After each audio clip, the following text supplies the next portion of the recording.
Hey, what up, guys? It's Sav back once again. It's the Talking Play Blurry cast. Appreciate everybody for being here. You read the title. You know what time it is. The watch list. We talking TV and movies. This entire episode. I've been watching a lot of shit, y'all. Like I've been watching a whole lot of shit. So I'm hoping this episode is not, too lengthy.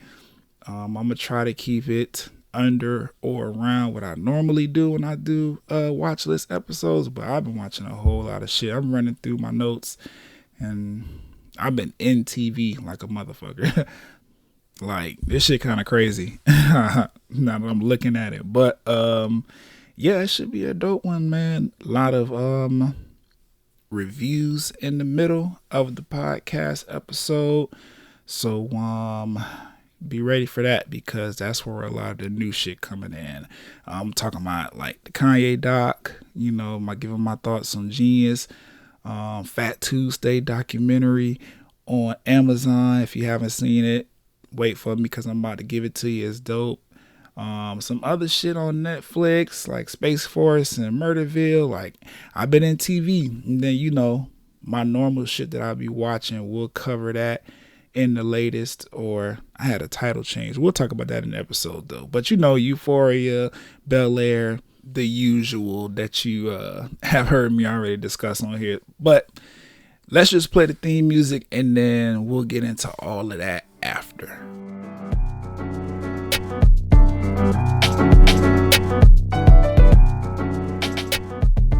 So before we dive all the way in, like I said, title change, right? The top of the episodes now will be dedicated to what I'm calling the previews. Just pretty much me covering or talking about any movie or TV trailers that caught my attention in between watch list episodes here with you guys. So let's do that right now because I don't really have a lot. So welcome to the previews. Starting off with the Multiverse of Madness. They released the official trailer right around, it might have been the same day as the the big game, Super Bowl, whatever the fuck. They released the official trailer. Marvel, I'm talking about, looks fire as fuck. I'm still just hyped for this movie as I was when I saw like the teaser trailer that they dropped at the end of the Eternals movie.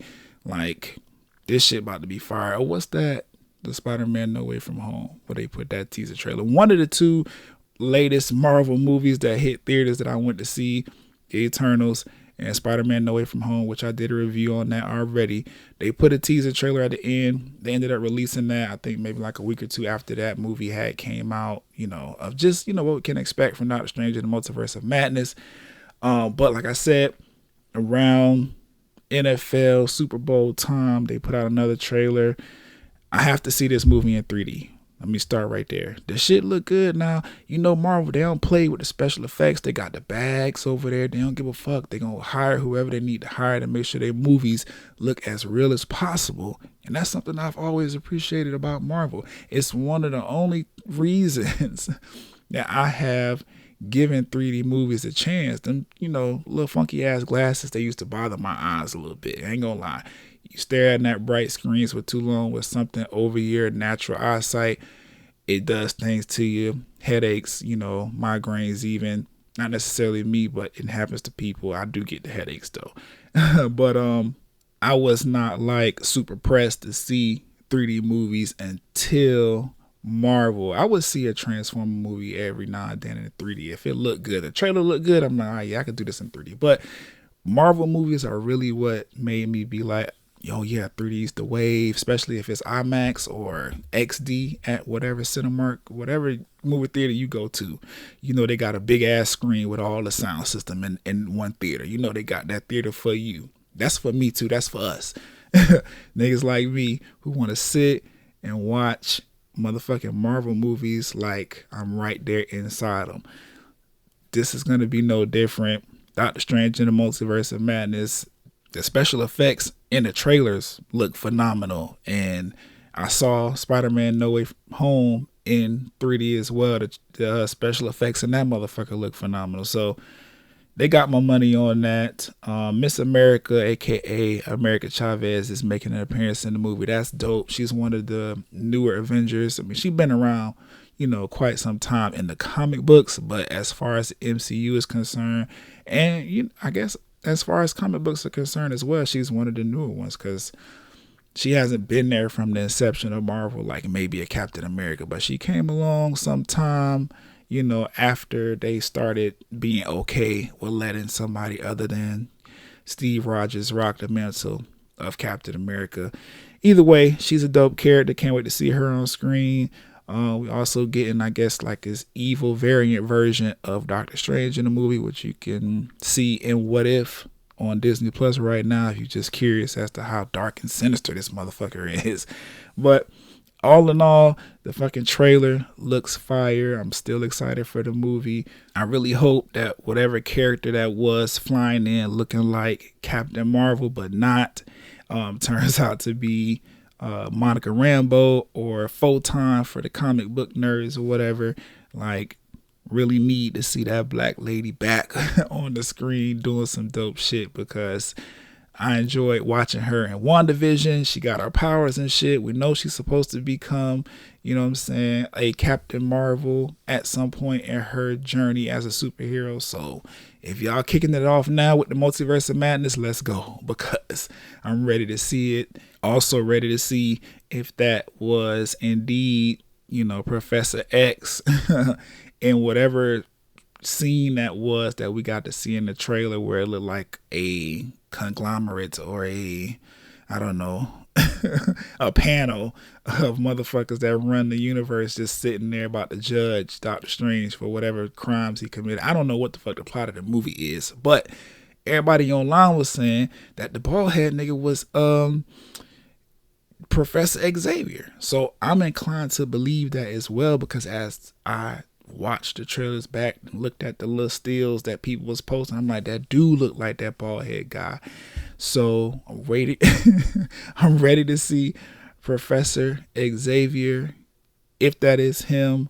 But this is another reason why I don't like indulging on the content that all of you brilliant content creators decide to make whenever Marvel releases any kind of trailer for any superhero that they do.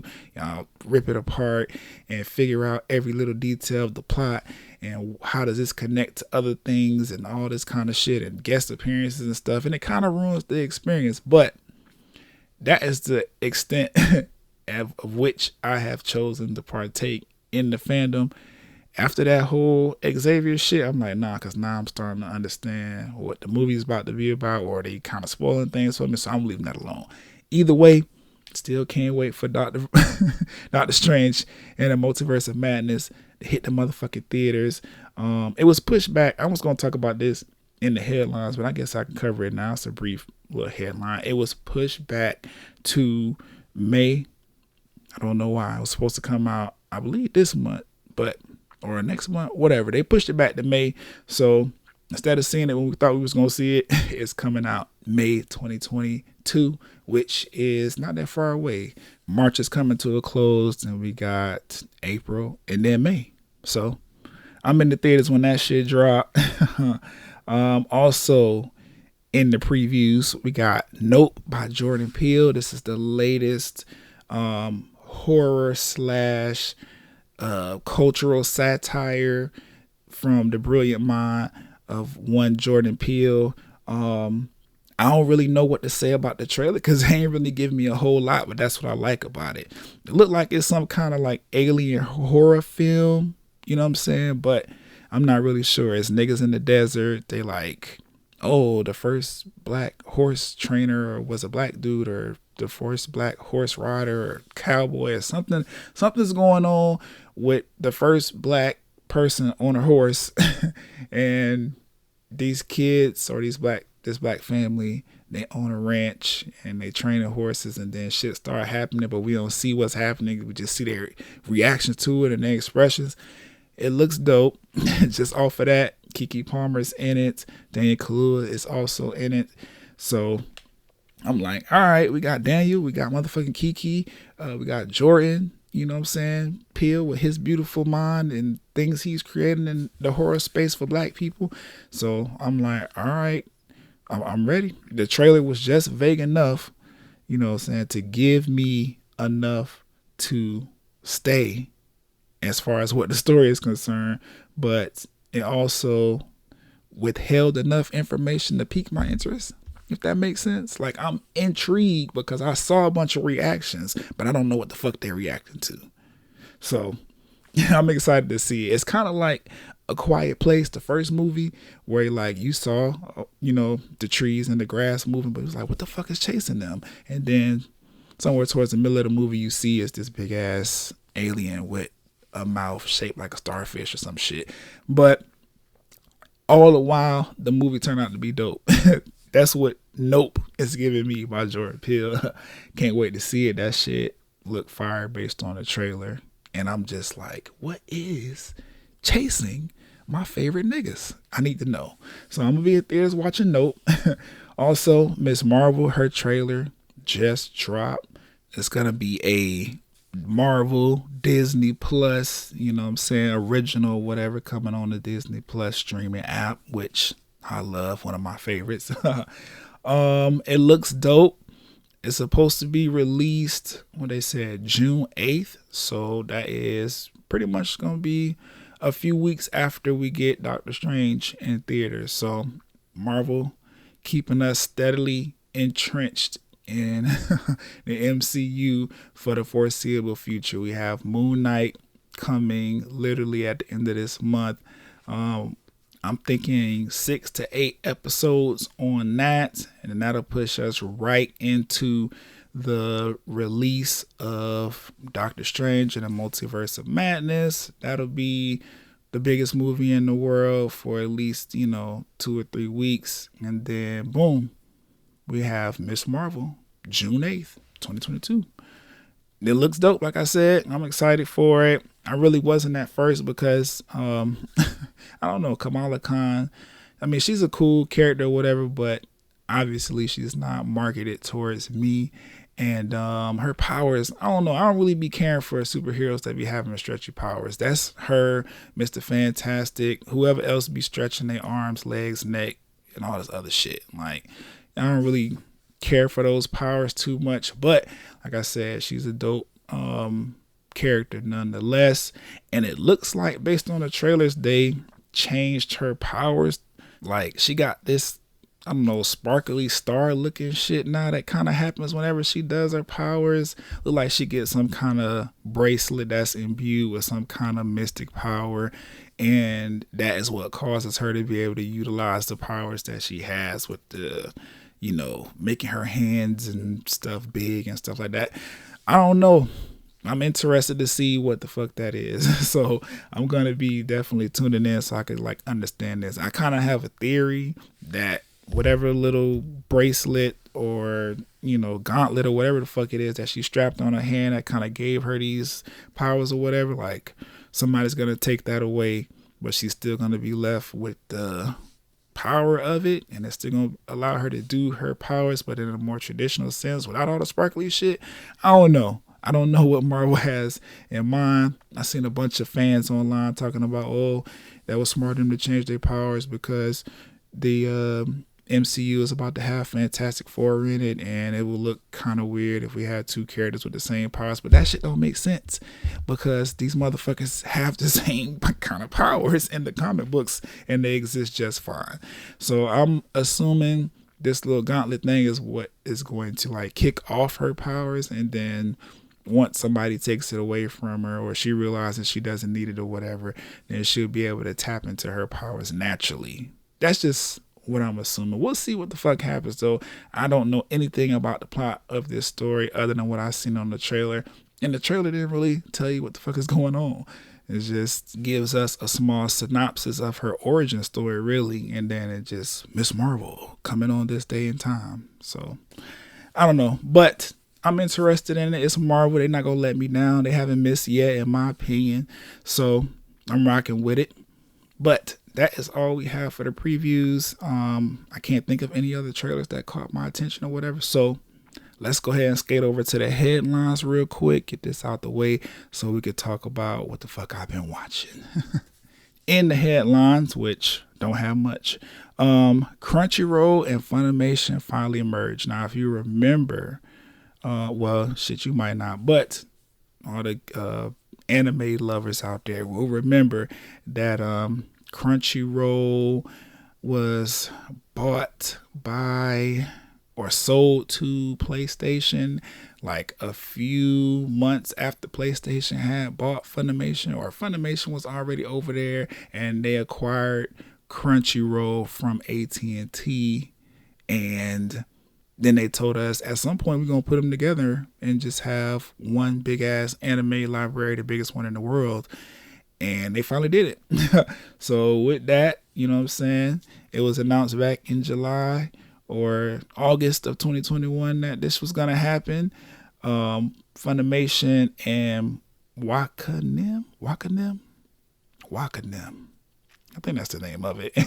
It's pretty much the Funimation partner that has like all the rights to anime in areas like Norway and Sweden and Finland and Denmark and Netherlands. So a little subsidiary of Funimation. But they merging into Crunchyroll.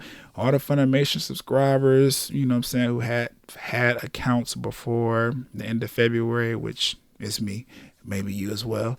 We get like a free 60-day premium Crunchyroll account, and then after that they're gonna start charging you. But in order to utilize this free 60-day premium of Crunchyroll, you have to cancel your Funimation subscription and then follow whatever magical link they're gonna send to your email and sign up for Crunchyroll. Now, I know there's like a PlayStation versus Xbox-esque I don't know, gang of individuals in the anime space. Some of y'all really ride for Crunchyroll, don't fuck with Funimation because how much love Funimation shows to dub anime. Some of us, like myself, that's why I said us, we fuck with Funimation because we love dub anime and we don't care that y'all judge us for not wanting to try to learn an entirely new language while we watching Naruto whoop ass on screen. Like, how could you judge us for that?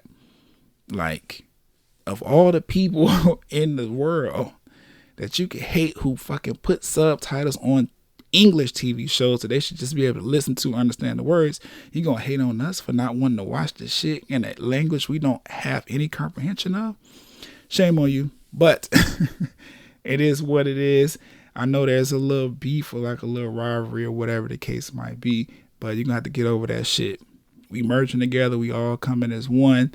Funimation folks, this is kind of some bullshit for us though, because if you have a backlog of Funimation anime, you're not going to be able to experience that on Crunchyroll. I mean, you'll be able to experience it, but what I'm saying is your watch list and all those animes that you had set aside that you are going to watch or that you slowly working your way through. I don't know, you might be on season 29 of One Piece, pushing your way to 40. I don't know how many episodes of One Piece there are, but you get what I'm saying. You might be in the middle of a long ass anime and that shit is not going to transfer over to Crunchyroll. You're going to have to remember what episode that you left off of on Funimation and start there on Crunchyroll.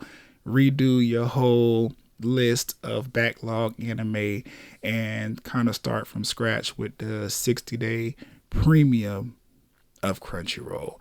Now, Funimation did come out and say they're working on, you know, something that will allow us as Funimation users to take our watch list and our, you know, stuff from Funimation over to Crunchyroll. But the odds of that being done before they stop giving away these 60-day free trials or whatever is like slim to none. Like, if that shit is not ready now and they already are merging the two platforms and pushing people over, then you might as well just sign up for your free premium account and just rebuild your watch list. Some of that shit you probably never gonna get to anyway. So just pick the ones that you know you really, really have interest in watching and start anew, because that's a lot of writing down and screenshotting and all kind of shit that you would have to do just to remember what it is you put that you want to watch on your Funimation account. So just start anew. Moving along from that though, the Halo series, right? I talked about that before on the watch list. I'm excited for it. Can't wait for it to finally drop. It's going to be my very first Paramount Plus series. So shout out to Paramount Plus for getting a nigga to sign up, because I want to watch this fucking Halo show. What's interesting about it, or why it made the headlines for this particular episode of the watch list, 343 Industries Studios, which is the people who are doing the Halo series, they have decided and announced recently that they are going to show Master Chief's face in this new Halo series, in an attempt to, kind of differentiate the game story from the story that they want to build out in the series, and, kind of connect the fans to Master Chief on a more human level. That is what they said, right? Now, the reason this made headlines is because I know I was speaking to my dog Webster Style, and he was very, very excited about the fact that they weren't showing Master Chief's face. We didn't see Master Chief even reach for his helmet in the trailer, even though at some point blood was coming from it. Clearly he had got his ass whooped and there's an injury on his head, and he didn't even want to take the helmet off to get that shit checked out. But that kind of led everybody to believe that they were not going to be showcasing Master Chief's face, going to keep him anonymous and let us rock out the way that the Halo series, has been. Now, I'm not like a big Halo fan, so, I didn't understand that, but I do understand getting a accurate depiction of something, especially when they're going from this kind of stuff with games to TV series. Sometimes the shit be wrong, just like when they do these flop ass reboots. But being that I've only wanted to play a Halo game, never gotten a chance to actually own one and play it full out myself, because never owned an Xbox, just played on other people's. I'm not necessarily mad about this, but Webster, if you're listening, let's talk about it next time we get a chance to talk. I'm pretty sure you're going to hear this. DM me or something like that, because I'm interested to know how you guys feel about it. As somebody in my life that I feel like represents the fandom of Halo, how y'all feel about 343 Industries deciding that for their iteration of Halo, they are going to show Master Chief's face, and we are going to know what this individual looks like. And just give me your opinion on how you feel like that's going to shake up the actual storyline, because I believe, if I'm not mistaken, there is some kind of thing in the storyline where Master Chief's anonymity adds to his character value in some way. Like, I think because people don't know who he is, like as a real person or whatever, he's able to do shit that, a regular nigga who known by the government wouldn't. I don't know. Explain it to me, because this would be my first like actual encounter with the Halo storyline, and I'm still excited. Paramount Plus already renewed the shit for a season 2, so I'm gonna be watching this. I'll need y'all as Halo fans, Webster, whoever the fuck else is listening that fuck with Halo, tell me if they getting this shit too wrong, or tell me if they just making a change to it that you're not necessarily upset about, but you wish would have stayed more true to the game. Like, just give me your opinions on it, because let's talk about it.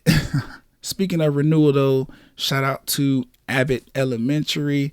They just got renewed by ABC, Hulu, Disney for a second season, which is dope. We are like, I don't know what, 4 episodes, maybe 3 or 4 episodes away from the season finale of season 1, and we already got the green light for season 2, so that's dope. Shout out to Quinta Bronson and everybody a part of the Abbott Elementary team. I love the show, love what it's doing for the culture. I'm gonna actually talk about it later in the episode when I get into another segment. So I'm gonna just leave it right there. Flowers all around though, because y'all deserve. The last headline, Daredevil. The reboot has reportedly begun production for Disney Plus, and with that, we can all rejoice. I feel like they timed this perfectly because if you are not aware, Daredevil, Iron Fist, Jessica Jones, Luke Cage, that whole Defender series that was on Netflix or whatever, they took it off Netflix and it is now on Disney Plus. There was a big commotion caused this week. The parents was not having it. Like, oh, they putting all this TVMA stuff on Disney Plus. It's supposed to be for the kids and all that. It's never been for the kids, miss. It's never been for the kids. Never. Like, of course, they have kids stuff on there, but Disney Plus also has Discovery Channel. They also got ESPN content on this motherfucker. They got plenty of other shit. Lucasfilms, all his Star Wars stuff that undoubtedly has TVMA elements, and they got all this other shit on there. Plenty of Marvel content, old and new, that has some very adult suggested themes and all that kind of stuff. Like, why y'all piping up now? Why y'all wait till now? Why do y'all wait till some of the best Marvel content that's ever been created comes to the streaming platform to want to try to police what the fuck can go on the app? Like, just chill and be a parent. Parent your kids. It's not as hard as y'all make it out to be. Like, I don't have kids, so imagine me speaking about parenting. But it is what the fuck it is. I used to be a kid. They give you enough shit in these apps and all of this stuff to control what your kids are watching. I signed into Disney Plus yesterday to watch the latest episode of The Proud Family. They was like, hey, we put some more shit on here that's a little graphic. Do you want that to be a part of your catalog, or do you want the kid catalog? I told them niggas I'm an adult. Put me on the adult catalog. They did it. They was like, you know what? You might be a kid trying to play as a parent. Put in the password. Let's see if you really who you say you is. I put my password in so motherfucking fast because I'm me. And it's not no kid trying to get access to the adult shit. I'm me.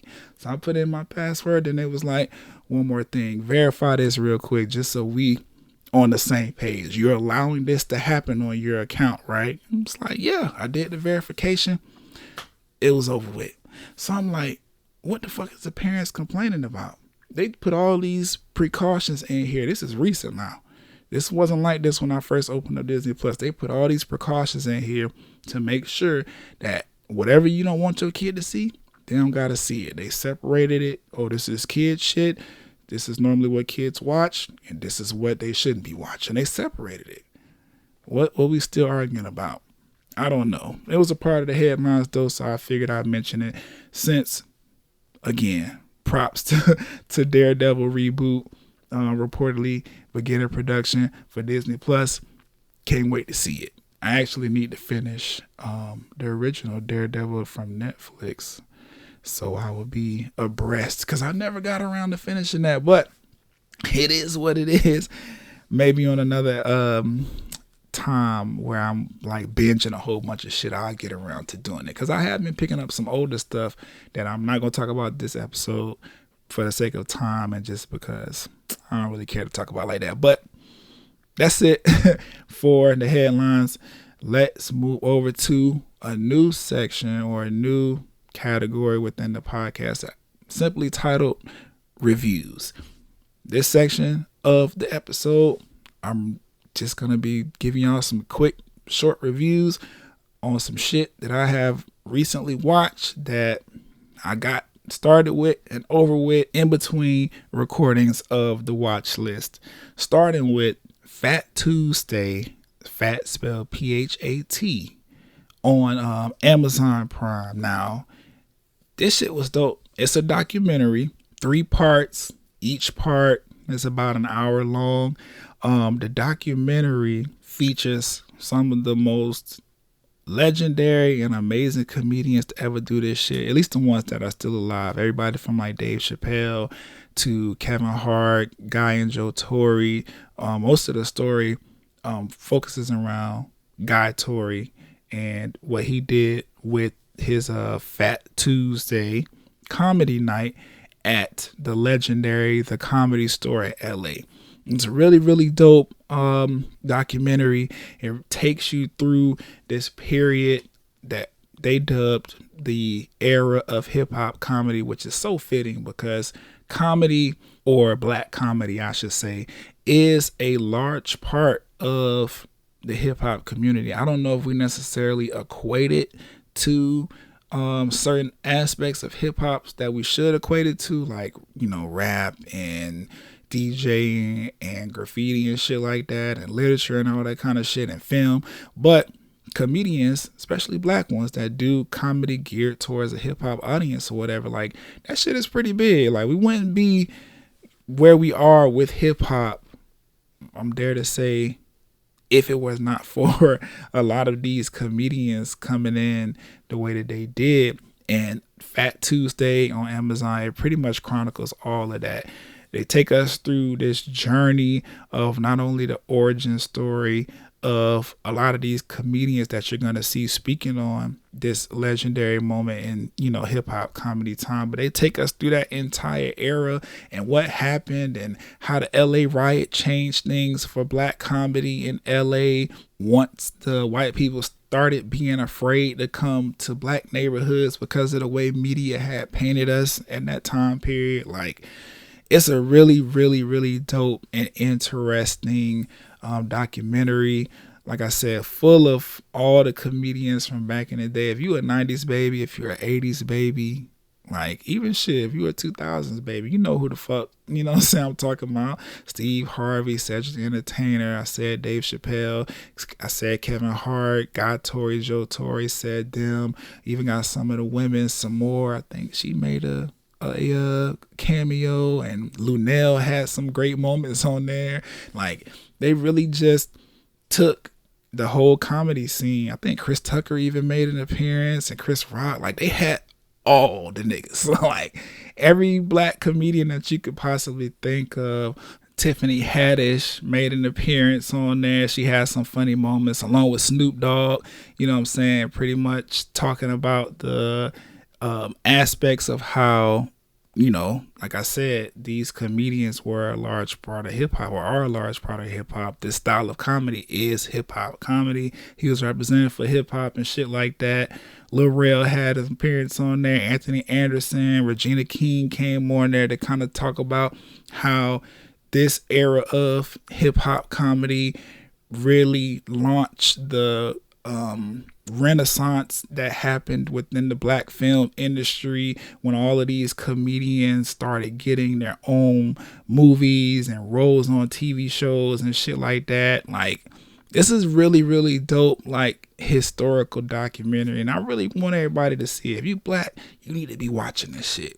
This shit is fire. A lot of your favorite comedians on here, we even had some of the younger generation from the Instagrams and stuff pop on here. DC Young Fly made an appearance, like D. Ray Davis, who's managed to transcend like all of these eras. Like, so many like dope comedians. They even get into what happened with Guy and Joe Torre. If you of a particular age, I would say, I don't know, 25 and up, maybe, then you remember, or you have some kind of inclination as to what I'm talking about when it comes to Guy and Joe Torre, the two, comedian brothers or whatever, who had this historic beef within the hip hop comedy community, and it was very talked about. A lot of shit was going on with that, but either way, they finally explained what was going on with that. They even had a little reconciliation. They gave some backstory as to what they was going through in that time period was happening or whatever. Like, very, very dope interview. Avion Crockett stepped in, to give his two things.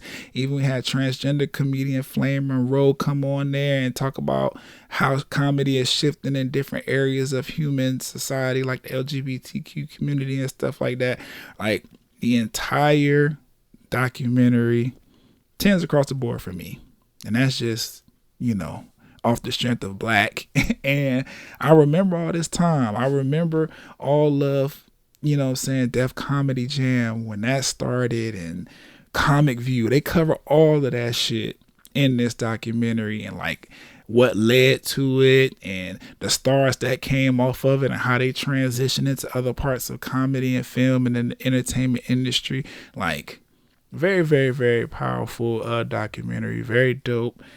I implore you all to check it out if you are Black, like comedy, and remember any of those names I just read or are familiar with those comedians anyway. Ari Spears, you might know him. Joy Coy came on there to represent, you know what I'm saying, because he's a person of color, I would say. I don't know, but it was dope seeing him pay his respects and talk about, you know what I'm saying, all the stuff that was going on in that time period that he was actually a part of, or that he witnessed or whatever. JB Smooth made an appearance. Tommy Davidson. I think I said Cedric and Steve Harvey already. But yeah, Cedric Entertainer and Steve Harvey, like Donnell Rollins was on there. Everybody you could think of, Cat Williams, everybody that you could think of. Got Tory, got these people to sit down, not send in videos. Like, he got them to sit down on a produced background with a motherfucking high quality camera, and he interviewed them about their impact on comedy and everything about comedy as a whole during that time period. Everything that was going on in LA, how that changed their lives. Gave their props to Guy Torrey for doing what he did in order to keep the shit alive. Like, beautiful documentary. I laughed a whole lot because these niggas are comedians, so of course they was cracking jokes. They even got to a point in the documentary where they broke down that the Baby Kids movie came from a joke that a legendary comedian did in that time period that kind of started this whole wave. Like, literally the godfather of hip-hop comedy, in my opinion. That's what I'm calling this man. His name is Robin Harris. You might know of him, you might not. I didn't. Like, I learned that from this documentary, even though I seen Baby's Kids as a kid countless amount of times. That was one of my favorite movies as a kid growing up. I had no idea that this entire cartoon movie that I was so just a fan of was a visual representation of Robin Harris's like most famous joke, and it was paying tribute to him and honoring him for everything that he did in comedy to kind of open the doors for Black comedians. It was so dope. I just watch it. I feel like I'm talking too much about it now. Just thinking about everything I saw in that fucking documentary and how much I enjoyed, you know what I'm saying, sitting around, vibing and laughing to this shit. Like, it was a good time. Check that out. That's Fat Tuesdays on Amazon Prime. Next review, Kanye's Genius documentary over on Netflix. Now, this one was also fantastic. I enjoyed it. Or should I say, I enjoyed the first 2 episodes. The third one was more like kind of reminding us of where Kanye is today and all of the stuff that he said in the past that kind of have had Black people looking at him sideways for a long time at this point. But it was necessary for it to be there because it definitely showed me that Kanye has always been this Kanye. Maybe he's gotten a little bit more radical with it, a little bit more bold with it, a little bit more outspoken and unapologetic about the way he's expressing himself. But what I learned most from this documentary is that's the same nigga. That's always been the Kanye. I do feel like his mom passing away really unleashed something in him that like kind of pushed him to be that person I just described, so unapologetic about the way he expresses himself and the things that he says, and being so strong and bold and rational with his ideologies and the way he comes across in media. I do feel like his mom not being around to, you know, kind of keep him centered and grounded and balanced or whatever has kind of fucked with him a lot and caused us to have the Kanye that we have today. But at the core, that's that same nigga, bro. Like, Kanye ain't really changed much. Like I said, He just gotten to be bigger. But I really enjoyed the documentary. Like, it was really, really good.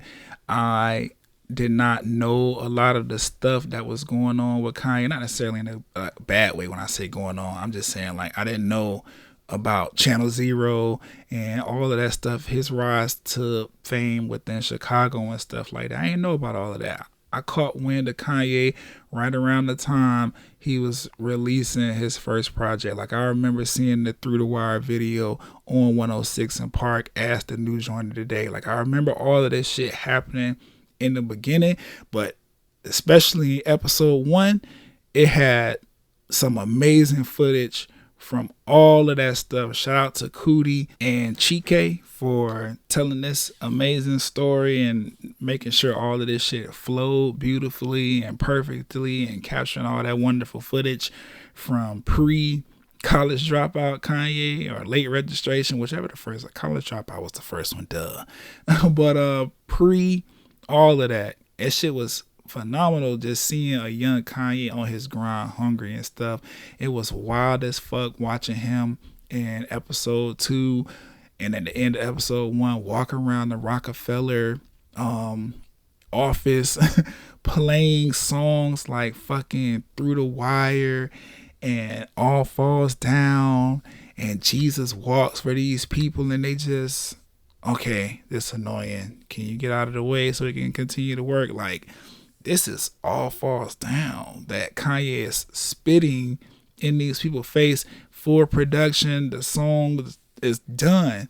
He ready to take that shit straight to the radio, take that shit straight to motherfucking CD, and y'all paying that shit dust. That shit was wild to me. But I understand what was happening, because you watch the documentary, you know, like, them people was working, and Dame and Jay was not necessarily taking Kanye serious as an artist. They was, well, at least Dame was. I can't necessarily say Jay, because he didn't really have like a whole lot of say as far as Kanye is concerned. He just kind of gave him an opportunity when Kanye asked for one.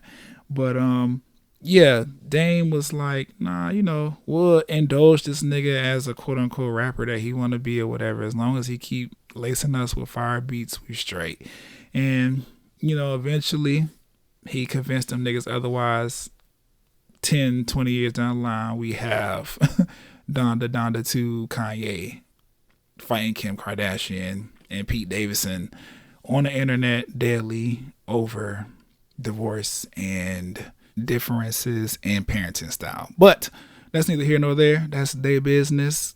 Kanye is being a little wild. Like, this is crazy to watch Kanye West borderline stalk Kim Kardashian and harass her over the fact that she with Pete Davidson now, as if they can't break up tomorrow and never speak again. Like, I don't know. It's weird seeing Kanye in this space. I don't like it. I don't like what he doing to Kim. I don't like what he doing to Pete. Again, celebrity drama is none of my business, but it's weird. The documentary was fire though. Like I said, the last episode was a little bit more, I don't know, something about it. I felt like, you know, Cootie and Chike in episode 3, they was like, okay, this is the part of Kanye's life that we don't feel comfortable documenting, because it's not the Kanye that we used to, or the Kanye that we know, or this Kanye is going through some things that we don't feel comfortable showing because he's our actual friend. But yeah, the last episode of it, episode 3, was like a real patchwork of just where we are with Kanye today and the things that led him to be ostracized, for lack of better words, from communities he thought will always hold him down for the things that he has said and done. But I don't know. I'm looking forward to, I don't know, them adding a 4th episode. Maybe there's going to be more into the documentary or whatever. I don't know. But it was good nonetheless. Definitely recommend, especially if you're a hip hop fan. There was a lot of cameos in there. We saw Beyonce in there, like a young Beyonce from like Destiny's Child days or like fresh out of Destiny's Child days. And Jay-Z, we saw like Common and just a bunch of like young hip hop, Mos Def. There's a dope conversation between him and Pharrell that I feel like had a very big impact on him. Like, just a lot of hip hop going on in that Genius documentary. It's not bad at all. It's very good. Just episode 1 and 2, those are the ones that had me locked in. And 3, I was like, damn, we are at this point in Kanye's life now, huh? Okay. But yeah, I'm fucking with it. Still a fire documentary to me. Moving on. I started watching this show called Murderville on Netflix. Hilarious. It's funny as fuck.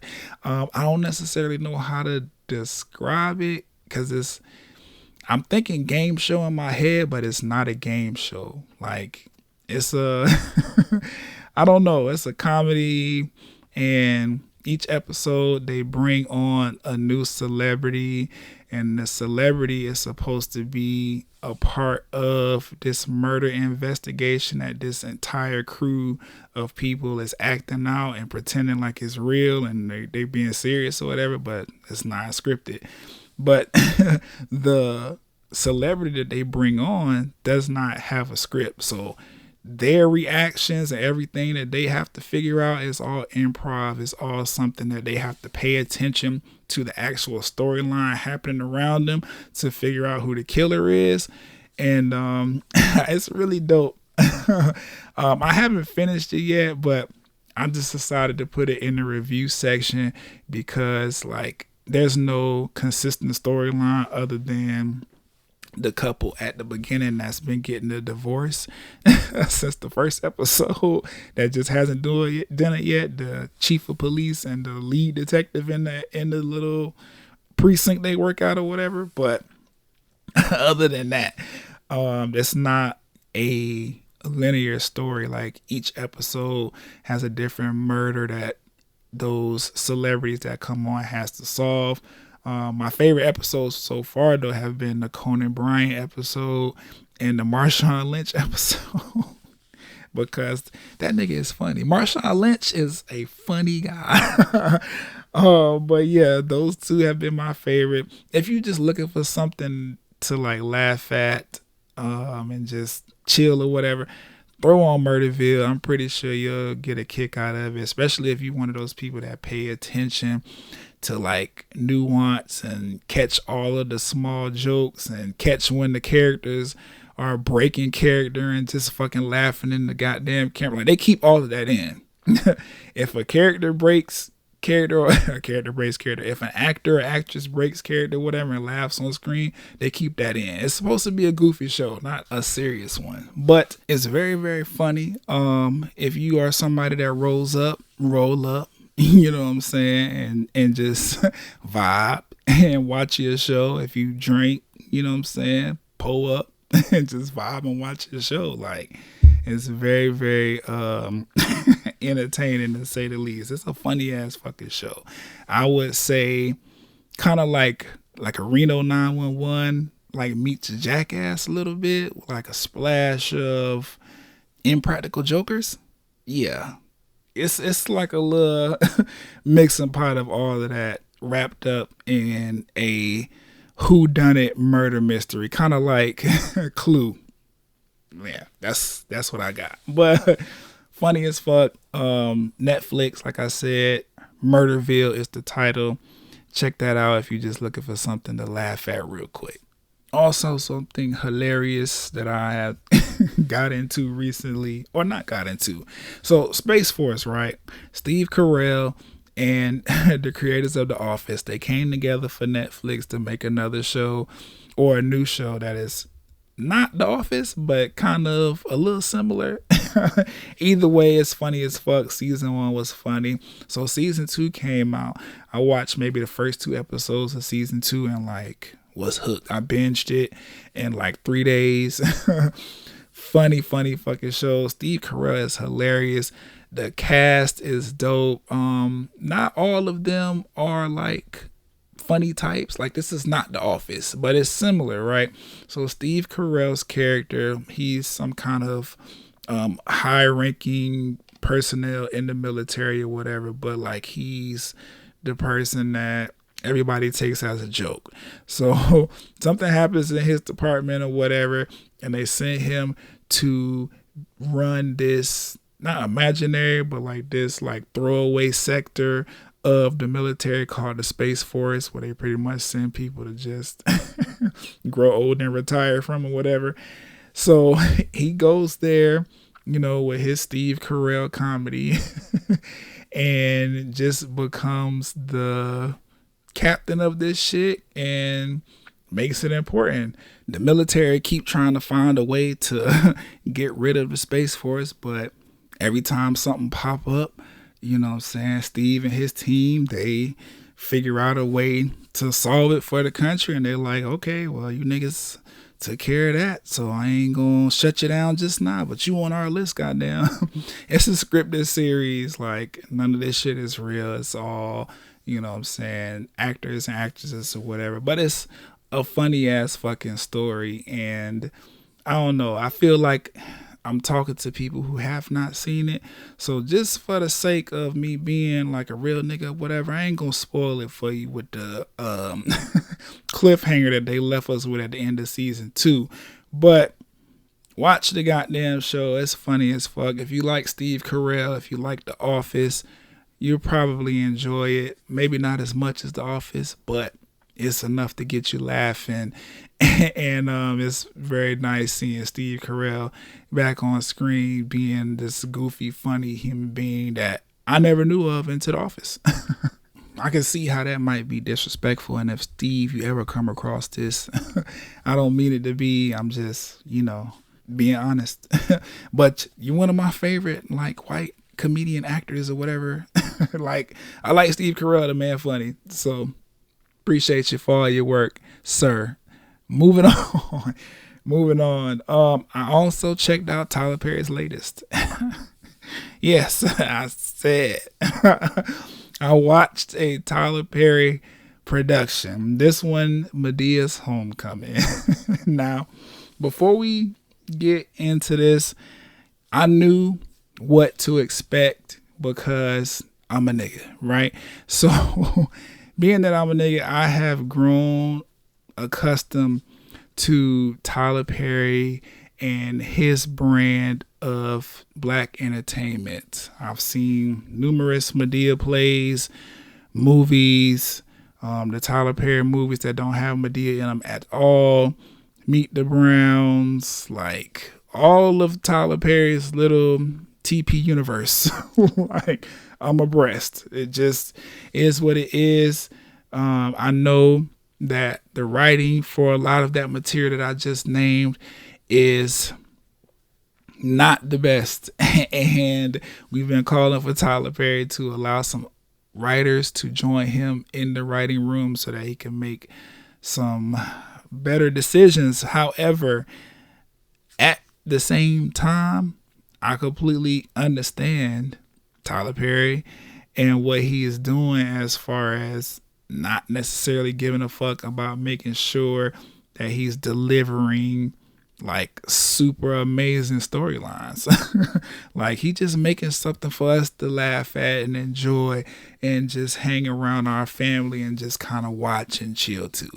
Nothing about at least any of the Madea or Meet the Browns type of Tyler Perry universe shit is to be taken seriously, at least not in my opinion. Because when it did come time for like some take it serious type of shit, we got Daddy's Little Girls with Idris Elba and Gabrielle Union, and we also got stuff like Why Did I Get Married, which I guess is not necessarily the best example, but you get what I'm trying to say. When he try to be serious, the movies be like halfway decent.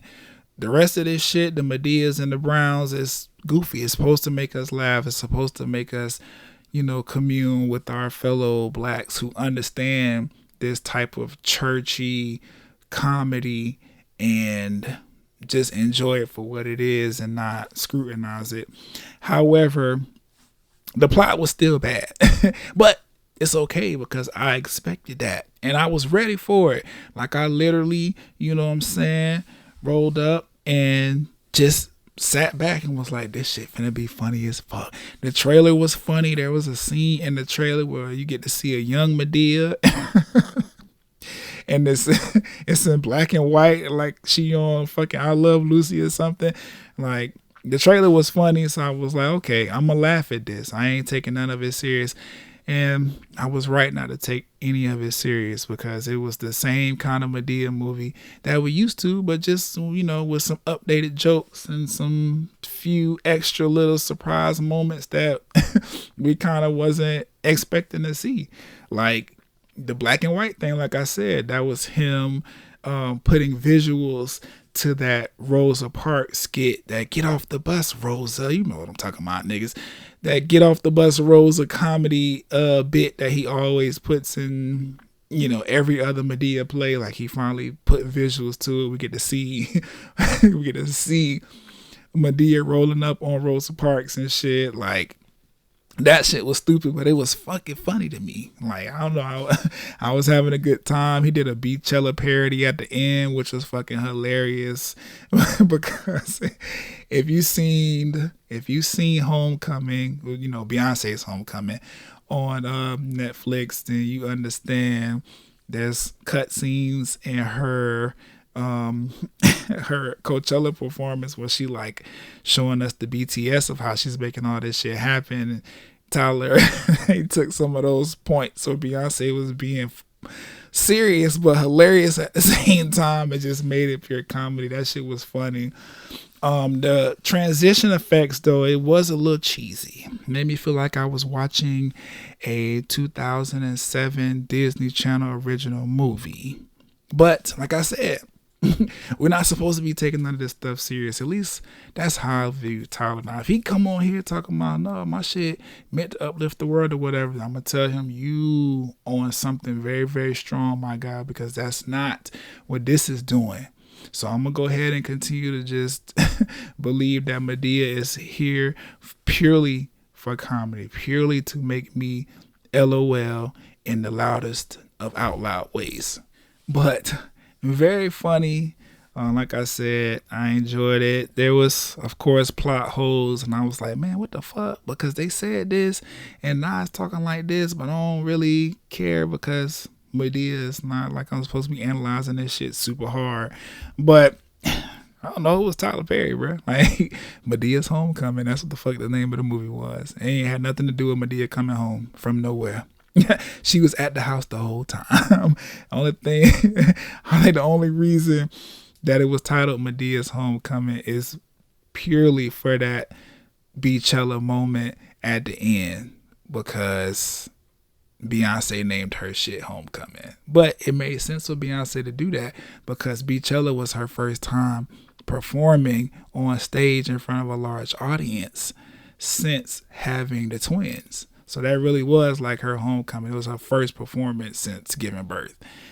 This is, I guess, the first movie, the first Medea movie that Tyler Perry gave to Netflix after deciding he wanted to retire Medea. I don't know why he decided to name it Homecoming, but this shit, I laughed. That's pretty much it. I ain't got nothing nice you'd like to say about the story.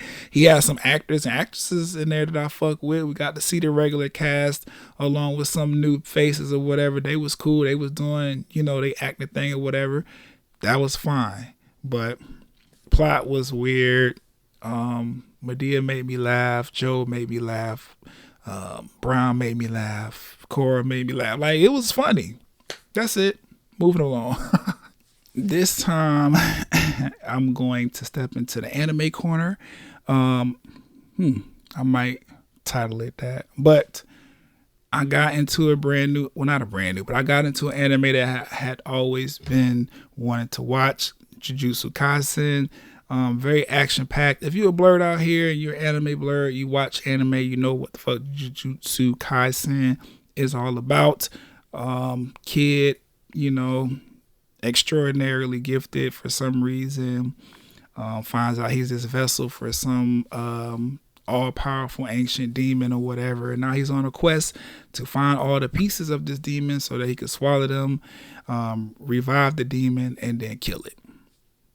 that's pretty much the gist of the story.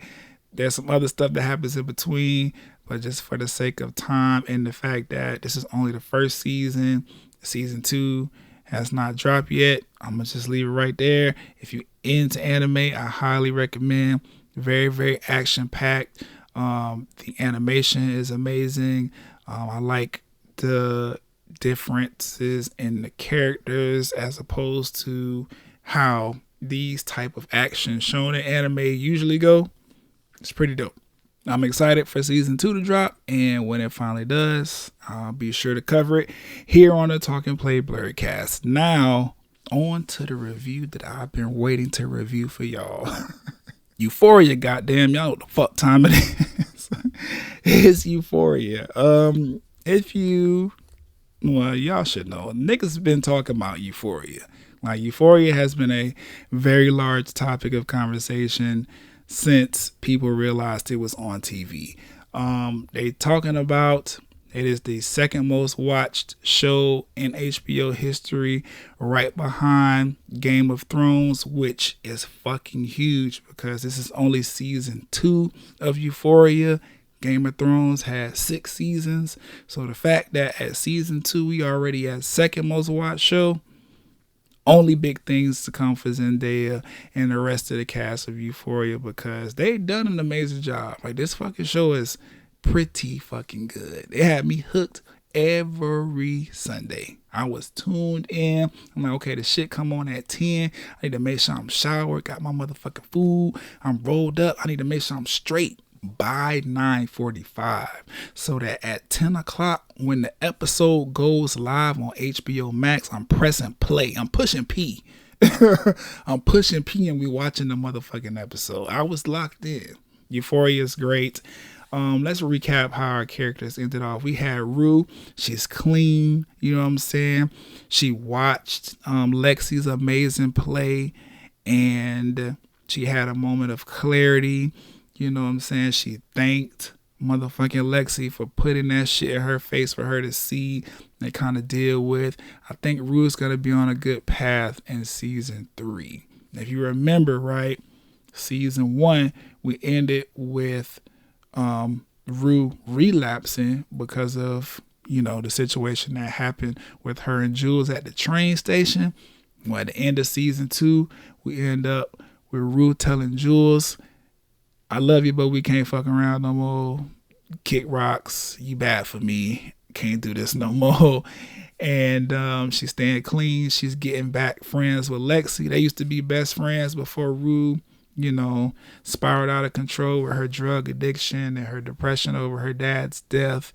And got into things with Jules, you know. So that was dope. Nice little, I guess, full circle moment. They lost their friendship and then they found it back. So cool with that.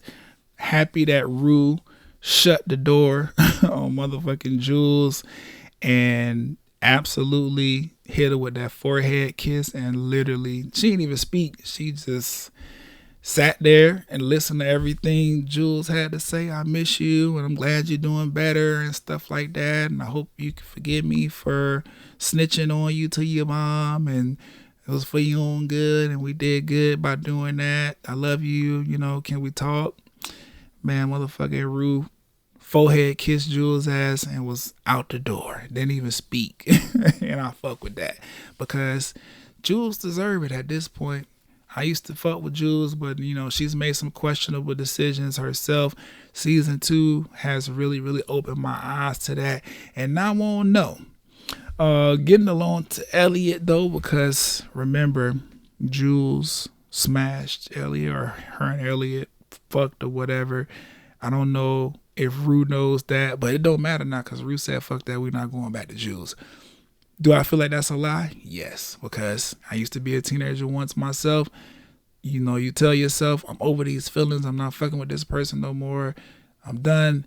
And then you go back because teenage feelings are a thing and they're not easy to just work out and let go of. Here's what it is. But Elliot His song was way too long, but it's cool. Like, I don't know why we had to sit through all of that. Like, they could have just hit us with the go to iTunes after, or you know what I'm saying, Apple Music, go to Spotify after the episode to hear this full song. They let him play that full song, and then he got the nerve at the end to be like, oh, but I'm still working on it. Like, nigga, that shit had 3 verses, a bridge, several hooks. Like, you done, sir.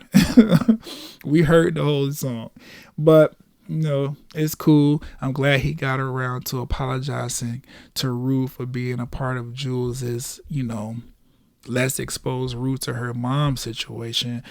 But like I said, Elliot and Jules have had sex. To my knowledge, Jules was Rue's girlfriend, and her and Elliot, or when I say her, I mean Rue and Elliot, were starting to build their own kind of friendship that was headed towards romance. But then Jules came into the picture because Rue was like, I don't want you to be self-conscious around this new guy that I'm hanging out with. It's not necessarily that I like him or whatever. We just do drugs, but we're not going to tell you about it. But you can come hang around us too, because I want you to see, like, if it's him or you, I'm going to pick you. And then Jules and Elliot ended up falling for each other. It was a very polyamorous triangle, except for Rue wasn't all the way abreast of the situation.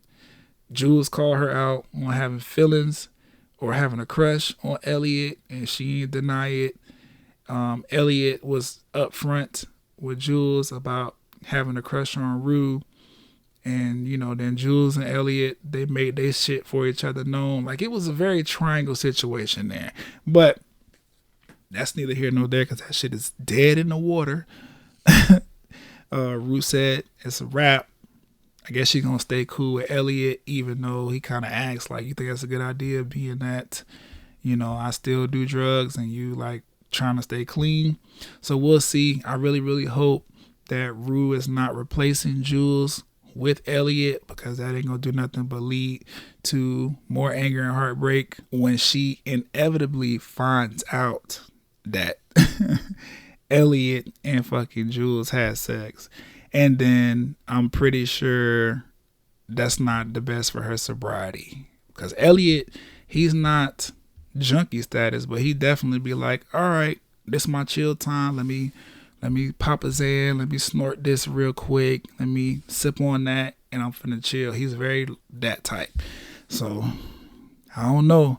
But, they made peace, I guess, so that's what's up. Cassie went on that stage and showed the fuck out.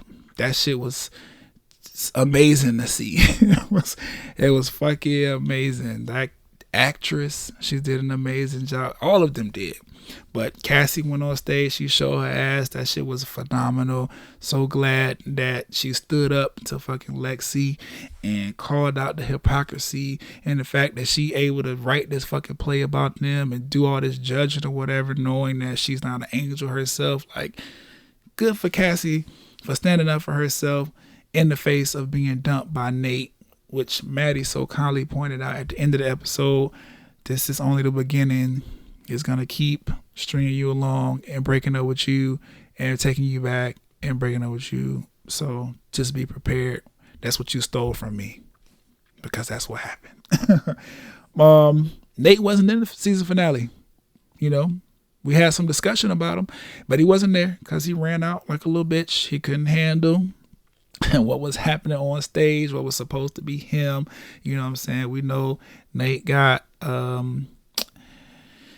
don't want to say he battling demons, because I don't feel like, sexuality, any part of it is demonic.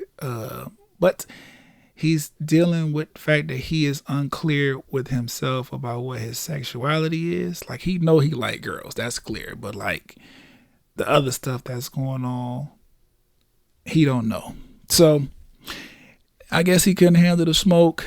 It was okay. I guess that's what Lexi intended. So Nate didn't show up in the season finale, but that was a bitch move. Like, he was fucked up for doing that. All that stomping out and causing that fucking scene, making Cassie run after him like a sick puppy, and then breaking up with her, leaving her looking like she just came out of a fucking horror film, staring in the glass window, breathing on it and shit.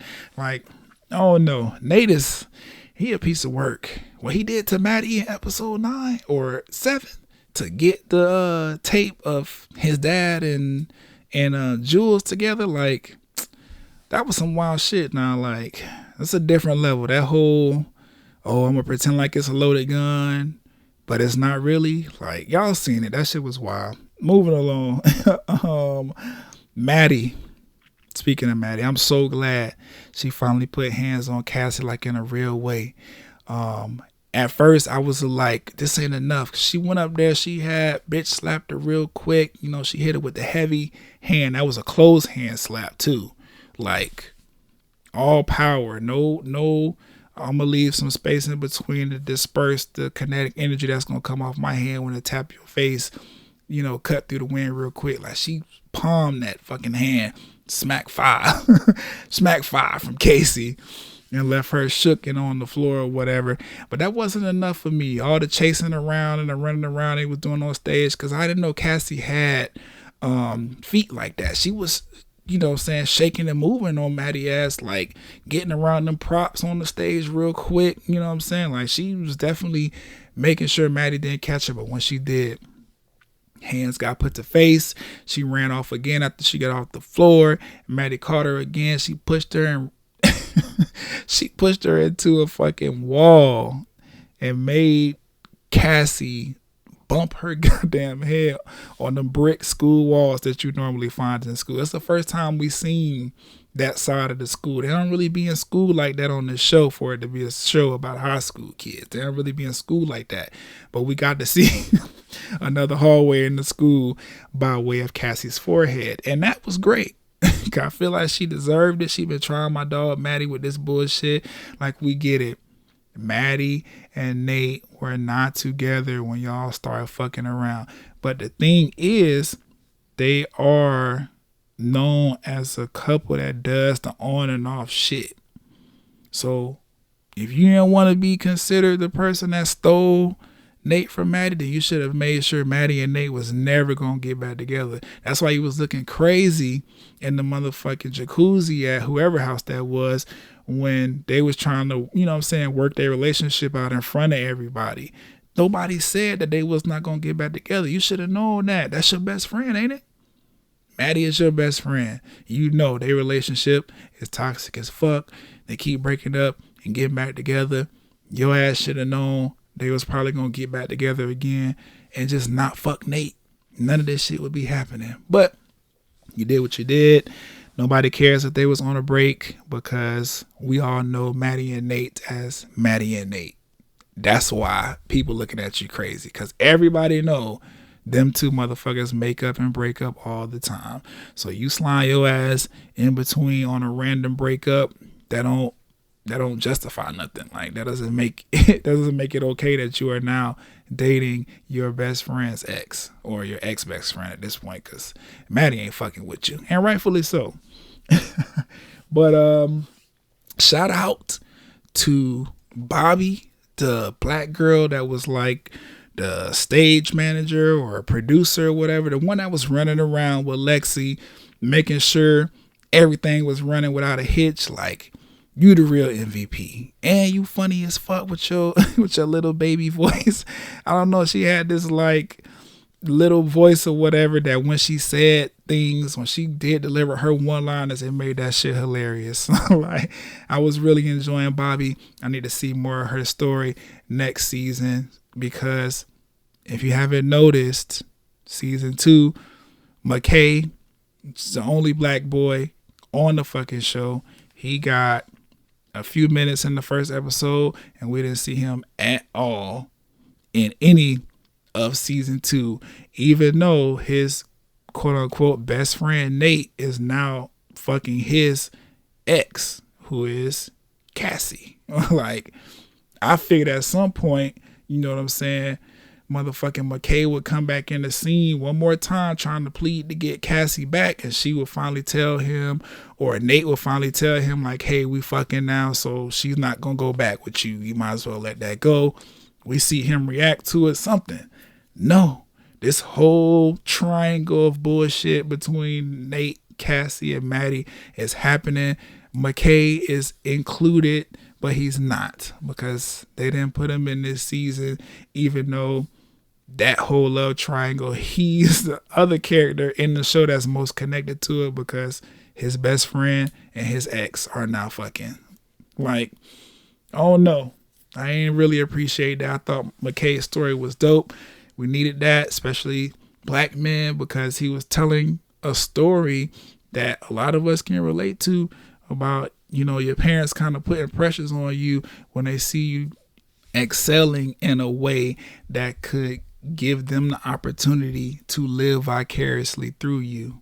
I feel like we needed that story to go ahead and continue to be told, because that's a lot of black boys like, oh, my son is talented in football, so I'm going to say prioritize athleticism over everything else in your life so you can make it to the NFL, and I could live out my dreams of being a rich and famous nigga tied to the National Football League. Like, we should have got that story, and I don't know, they just kind of left it up in the air with season 2. We'll see if he make a return in season 3. But the reason that I am, you know what I'm saying, conflating him and Bobby is because Bobby is a dark-skinned black girl, and we did not really have that in Euphoria. Yes, Jules is a black girl. Her mother is clearly black. Her sister, who is played by the actress Stormy Reed, is clearly black. Both of those ladies did an amazing job in their role this season or whatever. But as far as dark skin representation is concerned, with, you know, the students or whatever, like McKay, who, like I said, only saw him episode 1 of season 2, and Bobby, who we just now getting acquainted with in the fucking season finale of the goddamn series. So I don't know. Hopefully in season 3 we get to learn more about Bobby, because she really stole the show for me in this particular season finale. Lexi's play was fire though. Like 10s across the board. I was completely enthralled in the goddamn play. I too wanted to keep that shit going, just like everybody else in the audience. Now I did hear the commentary on other podcasts, and I seen the commentary on Twitter and Instagram about how the fuck Lexi was able to pull off this extravagant of a play for a motherfucking high school on a high school budget. Only thing that I could think of, because I agree now, like, for this play to be as fucking detailed as it is, where the money come from? Because as far as I'm concerned, the only person that's rich or that got money in this fucking high school is Nate, or as far as the cast is concerned. Like, everybody else, they live middle class or poor, or not poor, but apartment. That's not poor. I'm just saying it's either middle class homes or middle class apartments. I don't ever see royalty and luxury and regalness, except for when they come to Nate. He got the big ass house with the dad who got the thriving business that's friends with politicians in the goddamn community that they grow up in. Like, where did the money come from for this play? Only thing I could think of, the play had that kind of budget because the school had never done anything with the money that they was receiving from whatever school district to do this kind of stuff. Like, you know, schools, they get money for extracurricular activities and, you know, stuff like this, school plays, school dances and stuff like this. I remember Lexi having a conversation with her principal to even get the play greenlit about all that money kind of sitting there. If I'm not mistaken, I could be making this up, but I feel like she had a conversation with the principal. I remember the conversation, but I don't know if she actually included the money part. That's what I'm trying to say. But she had this conversation. I believe she made mention of some money, and that's where the money came from. Didn't know we was sitting on $100,000. You know what I'm saying? Because that shit looked expensive. That was stage design. Like, there wasn't no damn cardboard cutout, nothing. The floor was moving. Like, the floor was moving. They was building houses on stage in 10 seconds or less. Like, this was a actual this could be at your local theater ass play. This was Broadway level shit.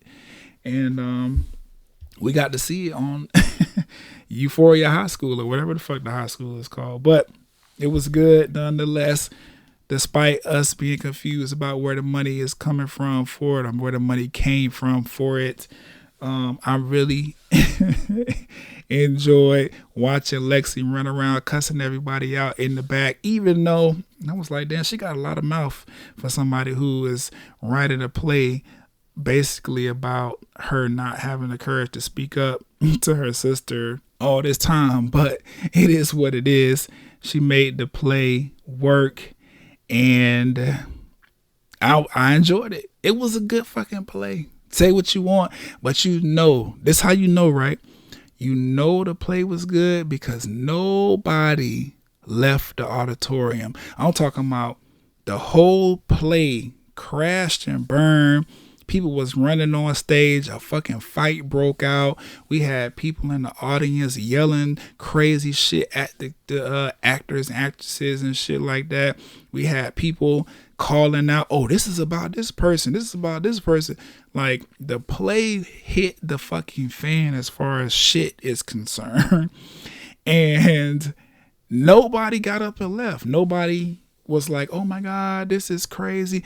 Even Lexi and Cassie's mom, she walked on stage and tried to save the play. She didn't try to like, this need to stop. This is a real fight. She was like, no, this is all part of it. Like, let's keep this shit rolling. Like, the play was good as fuck. Nobody left that auditorium until curtains, until after this play broke down and the fight broke out and they did that whole chanting shit, Lexi, Lexi. And she was like, I'm going to come back out and finish the play because I think, you know, I deserve and all this other shit. So let's continue to play. And everybody cheered, standing ovation and all this other bullshit. Everybody was still in seat watching the motherfucking play. And then it was over. And then they got up and left. That's how you know it was fire. But outside of the play, the motherfucking star of the show, Ashtray. Goddamn. Ashtray had my nerves like in a fucking deep fryer. My shit was going crazy. That entire scene with the goddamn cops was coming up and the white girl with the big lips or whatever, and I don't know, she looked malnourished, but she also looked like that's her normal body weight. That girl, the way she was looking at the door every couple seconds, and it was like zooming in on the door, like you could hear people setting up the barricade, or not people, you can hear the police setting up the fucking barricades and the battering ram and shit outside, about to bust the door in and kick everybody down to the precinct for selling drugs. Like, that entire scene just, I don't know, that fucked me up. I was hoping and praying and wishing, I'm like, Fez, please, you got to get through the Ashtray. He cannot do this shit. Ashtray said, I don't give a fuck about none of that shit you talking about. If you go to jail, I ain't got nothing to do. So we going out in the blaze of glory. You say the 5 is on us. You say 12 is outside. Let's get a ass a show. He barricaded himself in that bathroom with every single gun that was in their trap house, and he was like, it's go time, and he gave it to him. Like, I was like, this nigga played GTA all day, because the way he was like, oh, you know what I'm saying, the shots are starting to lean over to this side, so I'm gonna go jump and hide in the tub and shit. Like, this nigga been playing. He had this shit planned out. He was like, I know what to do. I'm putting all my guns in the tub and I'm getting in there with them, and we gonna shoot this shit up just like they finna shoot my shit up. So we just some shooting ass motherfuckers. And that's what happened. They shot the shit up. They thought they got Ashtray. Ashtray popped up. Popped up like motherfucking Frankenstein and said, bitch, I ain't dead. Shot the cop with that crazy ass gun that he had. And the other cops behind him, watching him celebrate, they was like, okay, but it's still like 10 of us out here. Red dot on your forehead, lay them down. And that's the last that we're gonna see of Ashtray, that was definitely a headshot. They didn't have to show it. I'm glad that they didn't, because Ashtray's a child. The fact that he died the way he did was enough. When that shit was over, I was so fucking like relieved, bro. Like, I'm sitting watching this shit again, you know what I'm saying? I'm vibing, you know what I'm saying? I'm watching this shit, my fucking eyes won't blink. I'm like, this boy is really, he letting every chopper sing. And the police is shooting back. He hitting niggas. He hit Fez, which that probably saved his life, because once Fez went to the ground after Ashtray shot him, the police was like, oh, fuck that. We definitely open fire now. We definitely going in. And that's what they did.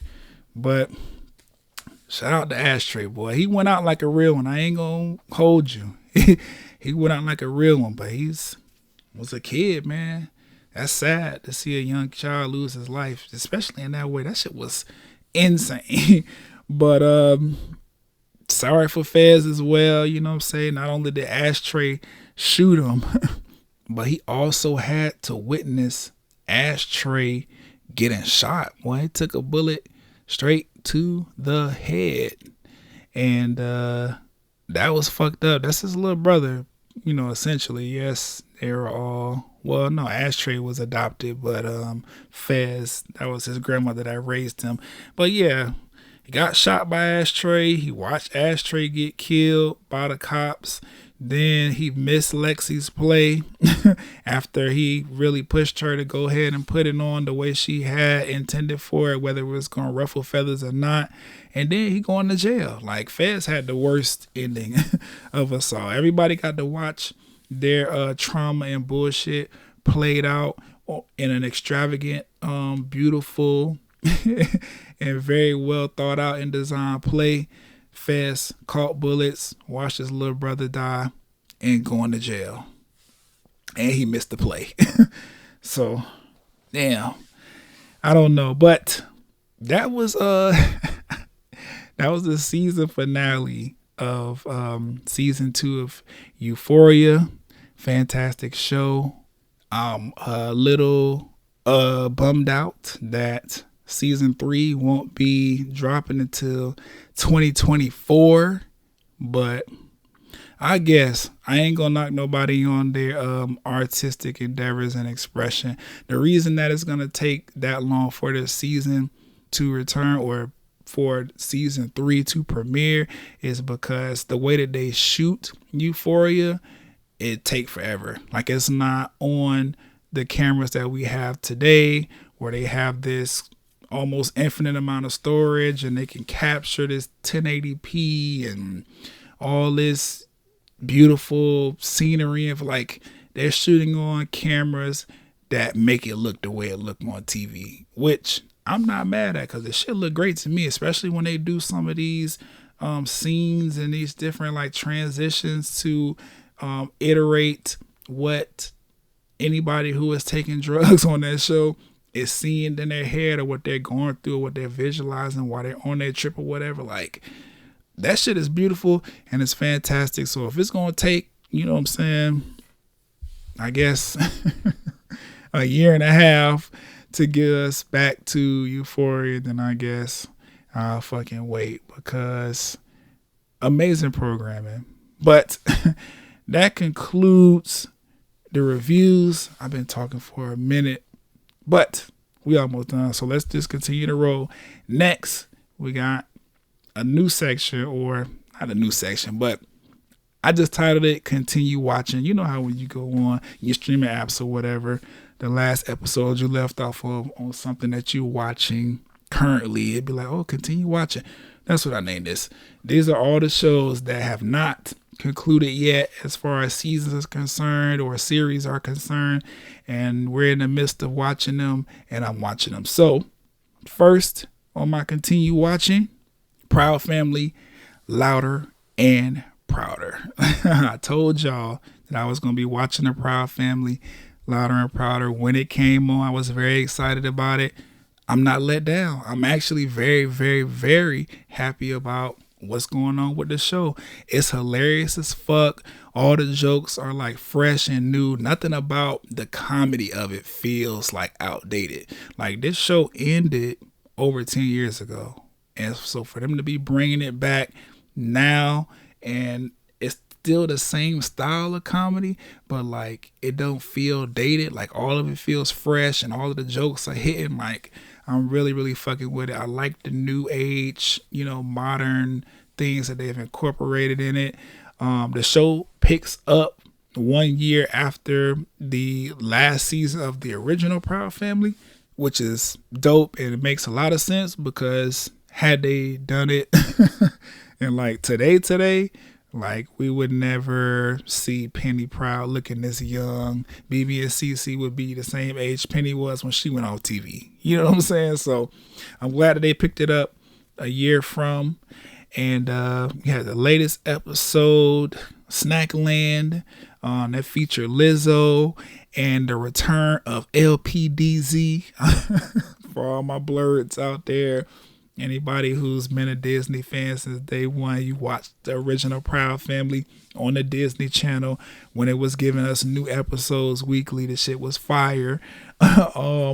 LPDZ is La Cienega, Penny, Dejanay and Zoe. That's their little 3LW Destiny's Child TLC group that they did.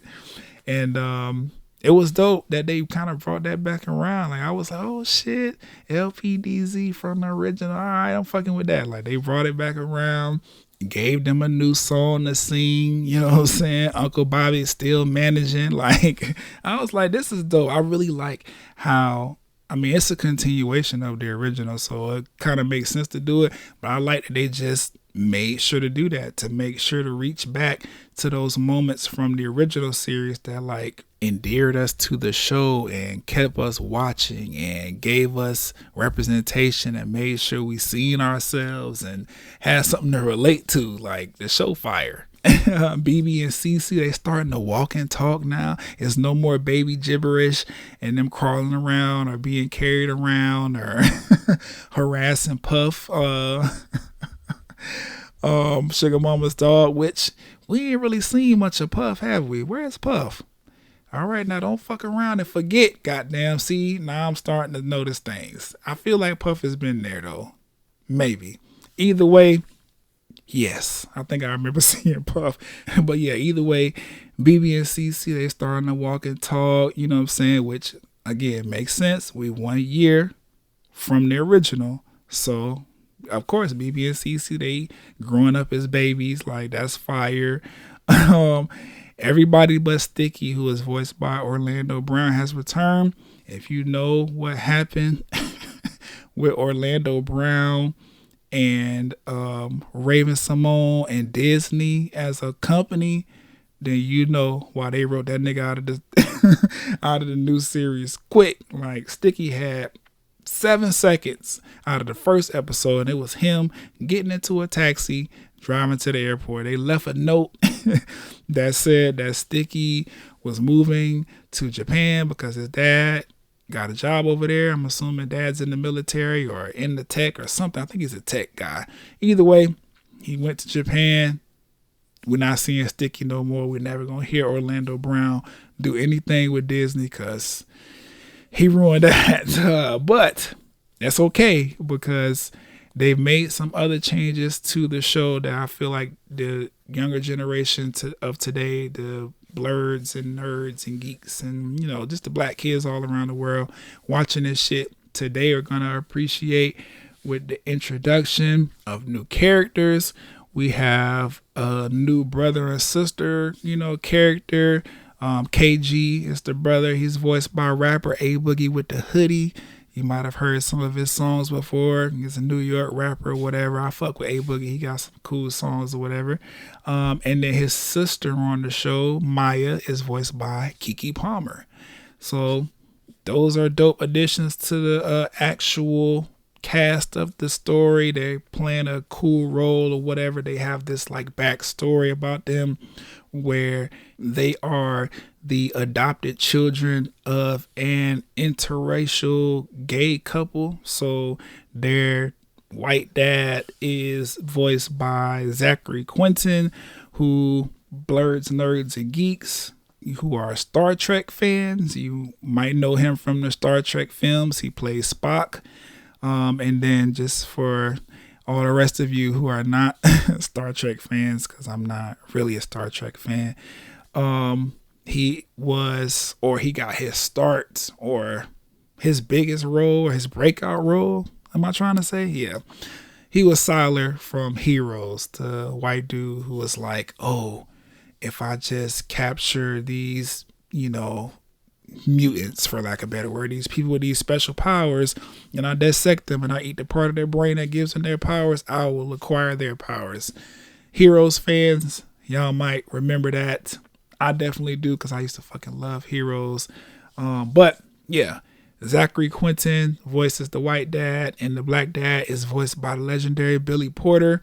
So they got plenty of star power coming in, along with pretty much everybody from the original cast, like Kyla Pratt, Tommy Davidson, Ari Spears voicing Wizard Kelly, like everybody who played their original voice role. Joe Marie Payton playing Sugar Mama, like everybody who did their original voice role. Cedric Entertainer as motherfucking Uncle Bobby, like all of them are back. So we got that wonderful lineup of star-studded, just black talent. And then on top of that, like I said, they've added Zachary Quinton and Billy Porter, Keke Palmer, A Boogie with the Hoodie, Michael. His voiceover character has also changed, or his voiceover actor has also changed. That character now is openly gay. And if you got a problem with Michael being a kid that is openly gay, yeah, it's just tripping. Because if you watch the original Proud Family, everybody knew Michael. Everybody knew what the hell was going on with Michael. We knew it. He the only character on the show wearing a tall tee with one shoulder hanging out the goddamn neck. Like, we know what time it is. So Michael, stop. Stop with the homophobia. It's played out. Nobody cares. Leave us alone with that. Michael is the openly gay character, as he should be. We knew he was gay. On the other one, they couldn't just be out with it, I guess, back in those Disney days. But now, inclusivity is the big word. So Michael is visibly and openly gay. And they don't even do a big old, coming out thing for Michael. They just have conversation with him. And throughout the conversation, you can tell they know he gay. He know he gay. And don't nobody have a problem with it. Which, that's how it should be to me. What's the big deal about him being gay? It is what it is. On top of that, he is being voiced by E.J. Johnson, which everybody should know that's Magic Johnson's son. I think that's his only son. I don't know. Maybe that's his most famous son. I don't know. But EJ is voicing Michael. He doing a great job. Michael done had a bunch of funny lines since the premiere of this fucking new series or whatever. I'm enjoying it as a whole. I really like the storylines and the things that they are doing with the show. My favorite episode so far is episode 2, where Penny became a social media influencer, but she started letting that shit go to her head and was doing all kind of wild shit to her friends and stuff. That episode was funny because of all the commentary that was happening as Penny is transitioning to this fucking over obsessed, egotistical social media person. The Gross Sisters made their debut. They made their return debut, I guess, in episode 2, still being voiced by Raquel Lee. They've figured out some new ways for the Gross Sisters to jack Penny and her friends. That shit was funny in episode 2. They was playing like they was rappers and they was charging people to watch them perform, even though nobody was asking them to perform. That shit was funny. I'm really enjoying Proud Family, Louder and Prouder. New episodes come out every Wednesday. We on episode 5 of 10. We're gonna get 10 episodes for season 1. So you'll probably catch me talking about this at least one more time on the watch list whenever I get back around to doing these, because look at the time. We going. So let's just continue to move on, because we almost done. Next, Abbott Elementary. Y'all know I fuck with this show. Dope as fuck. The whole cast is fire. They're doing an amazing job. I love this whole scripted, like, docu-series style that's kind of like The Office, but not. It's giving a new little twist on it. It's pretty dope. It's funny and it's fresh. I really like the way that they are, like, shedding light on what's going on in the public school system, but doing it in a comical way. Like, all of these issues that they're facing, just trying to make sure their kids have a quality education. Like, that shit really be happening in these public schools.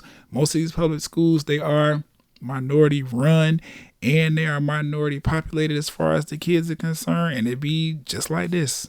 So I'm really enjoying that they putting on, because I talked to my teacher friends about it, and they're like, yes, they're proud of everything that Quinta Brunson is doing. They really, really like just having that kind of representation, hoping that the show can, you know what I'm saying, aid in some way with changing the constant bullshit that happens to public school teachers. So shout out to Quinta.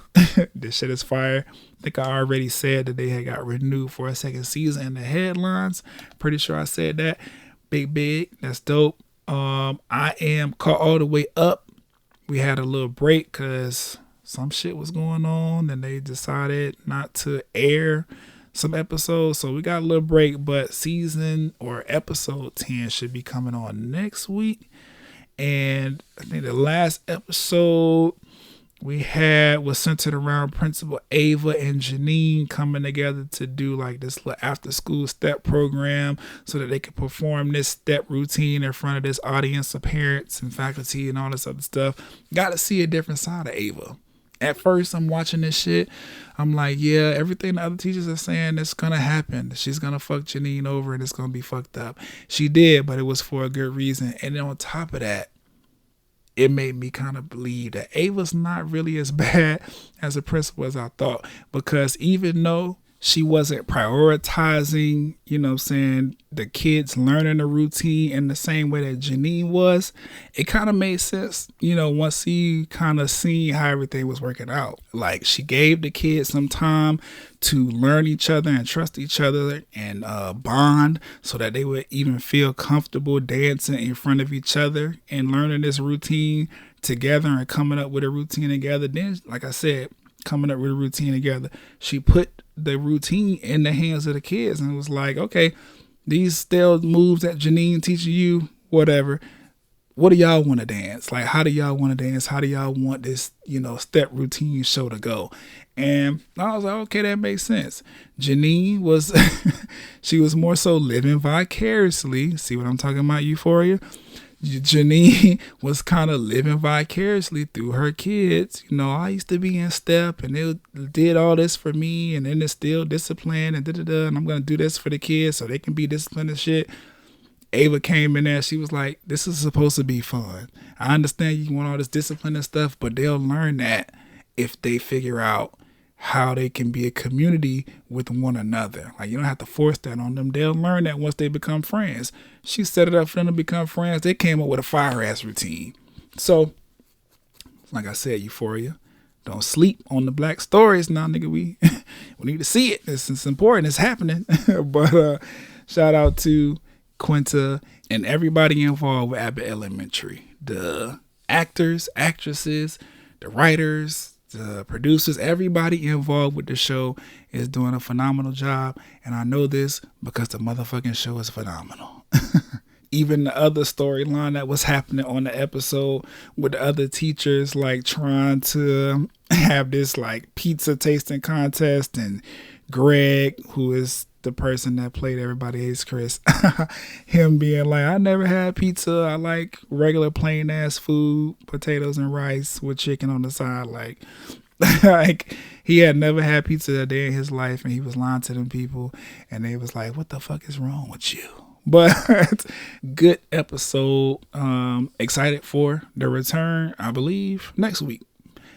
Moving along from that, we got Bel-Air. Yes, we're still watching Bel-Air.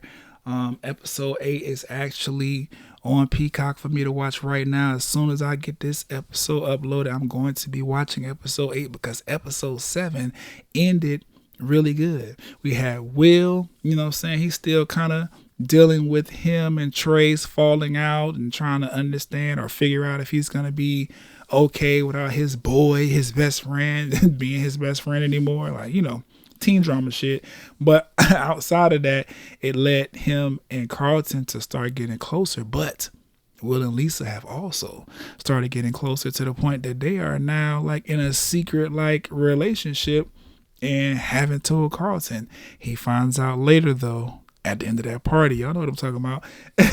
But speaking of the party, Will decided to throw, Carlton a party to try to get him cool after, Carlton kind of flipped out on the other cool white boys at the school and kind of got ostracized from the cool circle. Yeah, so Will trying to sprinkle some magic on him, get him back hot. We'll see how that works out. I guess in episode 8, Ashley is dealing with some feelings. She's a kid, so she just got a little crush on her girlfriend that she met online. Not like girlfriend as in they're dating, but like her female friend. I just don't like saying the word female. She has a circle of friends. There's like her and 2 guys and then another girl. And she got a crush on a girl, and the girl revealed to her that she got a crush on Will. But all of these kids are like under the age of 12, I believe. So that's I don't know. It's childish little kitty love. This is what it is. I'll leave it at that. But that's what's going on at Ashley's little storyline. Hillary had this whole exploitation thing going on. She had made the video in the lingerie, the sexy cooking tutorial she did or whatever. And the white dude, who owns the influencer house that she's staying in right now, he posted it without her consent. But, when she signed up to live in the house, she gave him consent to do that without necessarily realizing it. And, she don't want that to be a part of her brand. She wants to be one of those black girls that don't have to take their clothes off to get attention. But, the influencer dude don't give a fuck about that. He was like, look at your comments and your engagement. Like, your shit's through the roof. It's probably one of your most watched videos that you've posted in a long time. So, like, you're welcome. I did you a favor. And I don't know. Hillary was not feeling it. She even got Jazz involved. They rolled up on the white dude at a party. And then the white dude was like, hey, I'll take it down. But, like I said, engagements are through the roof. And I got some folks over here at Victoria's Secret that want to give you a brand deal. So what, you want me to take it down and tell the Victoria's Secret people leave me alone? Or are you going to come get this bag? Hillary chose to get the bag. I'm not mad at it. Jazz took it a little hard. He was ready to fight for that girl. They had been, developing their romantic relationship over the course of these 7 episodes. And they had finally kissed and stuff. So he was like, this is my girl. I'm protecting her. I'm looking out. But Hillary was like, you're a friend and I'm attracted to you. We kissed and all that stuff. That shit is cool.